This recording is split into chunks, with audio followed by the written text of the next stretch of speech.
जय श्री राम। सभी आदरणीय श्रोतागणों को सादर सीताराम। जय जय श्री राम। एक छोटी सी घटना एक दिन देखी और उसके बाद मन में जो विचार उत्पन्न हुए एक कहानी के माध्यम से प्रस्तुत हैं, सुने।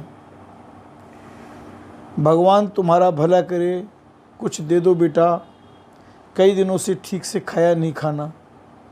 कहते हुए एक भिखारी ने अपना हाथ फैलाया। अपनी दुकान पर बैठे युवक ने उसे प्रताड़ित करते हुए कहा, शर्म नहीं आती? हट्टे कट्टे हो, कमा के नहीं खा सकते? बढ़ो आगे यहाँ से। आज के बाद अपनी शक्ल मत दिखाना इधर, नहीं तो सोच लेना।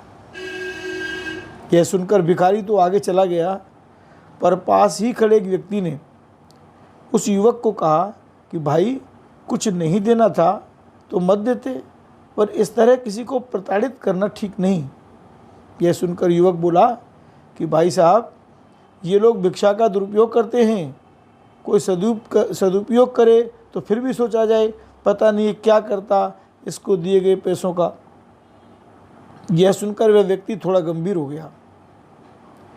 उसने उस युवक से कहा कि भाई, यदि ऐसा ही है तो भगवान ने तो हमें जो भी कुछ वस्तुएं दी हैं या ये शरीर दिया है, हम भी कहाँ इसका सदुपयोग कर रहे हैं? ज़रा विचार करके देखो, क्या हम अपनी आँख, कान, नाक, हाथ, पैर, बल, बुद्धि, विवेक का सदुपयोग करते हैं? ये तुम्हारे न्याय के अनुसार ईश्वर अब इन चीज़ों को हमसे छीन ले तो हमारा स्वरूप कैसा होगा? नाक नहीं होगी, कान नहीं होगा, आँख नहीं होगी, बुद्धि नहीं होगी, हाथ पैर नहीं होंगे। यह सुनते ही वह युवक अवाक रह गया और बोला, आपने तो मेरी आँखें खोल दी। मुझे उसे कुछ नहीं देना था तो न देता, पर उसका अपमान नहीं करना चाहिए था। वह काफ़ी देर तक ये सोचता रहा और बड़बड़ाने लगा, हे मेरे नाथ, मैंने आपका जो उपकार किया, अपमान किया है। हे स्वामी, आप भिक्षुक के रूप में मेरे दरवाजे पर आए और मैंने आपका अपमान किया। हे प्रभु, मुझे क्षमा कर देना और भविष्य में मैं किसी का अपमान न कर सकूं, ऐसी मुझे बुद्धि देना। हे दयालु, मैं बहुत शर्मिंदा हूँ। आपकी दी हुई किसी भी वस्तु, शरीर और विवेक का मैंने कभी आदर सम्मान नहीं किया। उसके बावजूद आपने मुझे सब दिया, सब दे रहे हो, देते रहे हो, आगे भी देते रहोगे। आपने कभी ये विचार नहीं किया।